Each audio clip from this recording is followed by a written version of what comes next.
Assalamualaikum warahmatullahi wabarakatuh. Izin memperkenalkan diri, nama saya Feni Amel Safrina dari Prodi Hukum Tata Negara kelas E. Di sini, saya akan memperkenalkan materi yang bertema pendekatan filsafat hukum. Menurut beberapa para ahli mengatakan bahwa filsafat hukum merupakan suatu bagian khusus dari filsafat hukum pada umumnya. Maka dari itu, filsafat hukum hanya mempelajari hukum secara khusus pada umumnya. Sehingga hal-hal non-hukum menjadi tidak relevan dalam pengajiannya dari filsafat hukum. Sehingga sebagai filsafat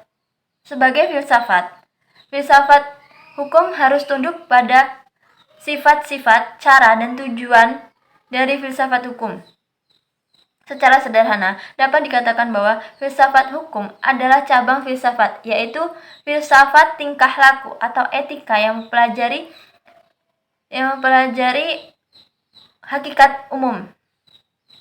Dengan perkataan lain, filsafat hukum adalah ilmu yang mempelajari filsafat secara filosofi.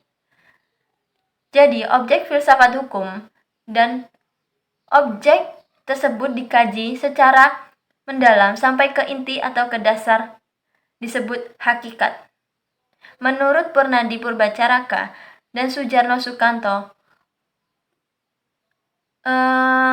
hukum dapat diartikan sebagai beberapa bagian. Yang pertama, ilmu pengetahuan.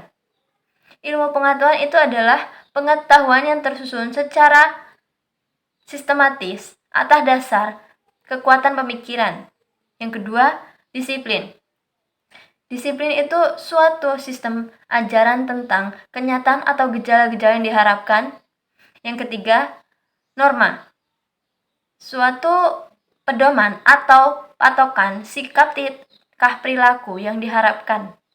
Yang kelima, petugas, yaitu pribadi-pribadi yang merupakan kalangan yang berhubungan erat dengan penegak hukum. Yang keenam, keputusan penguasa, yaitu hasil proses diskresi.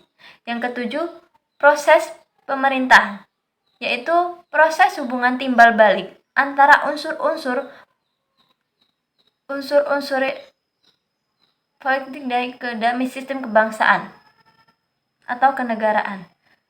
Yang kedelapan, sikap, tindak ajak, dan perilaku yang teratur, yaitu peraturan yang didukung dengan cara yang sama yang berulang-ulang untuk mencapai kedamaian.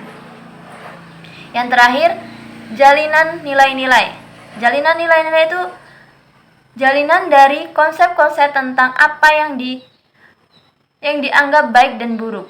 Selanjutnya, ilmu filsafat sosial. Ilmu filsafat sosial merupakan suatu cabang dari filsafat yang mempelajari persoalan-persoalan kemasyarakatan secara radikal, kritis, dan komprehensif. Sejak Plato dan Aristoteles, kajian terhadap persoalan kemasyarakatan sudah menjadi penelitian tersendiri. Menurut Plato dan Aristoteles, susunan masyarakat mencerminkan pada susunan kosmos yang abadi. Manusia berkewajiban untuk menyesuaikan diri dengan susunan itu dan menaati demi keselamatan diri sendiri.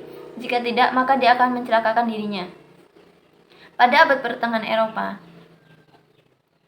masih memperlihatkan pada pola dasar. Selanjutnya, faktor yang mempengaruhi terjadinya perubahan-perubahan sosial yaitu biasanya terjadi pada masyarakat itu sendiri atau di lingkungan sekitar. Apa sih yang terjadi pada masyarakat itu sendiri? Biasanya terjadi karena pengaruh dari bertambah atau berkurangnya penduduk, penemuan-penemuan baru, dan terjadinya revolusi. Suatu perubahan sosial dapat bersumber pada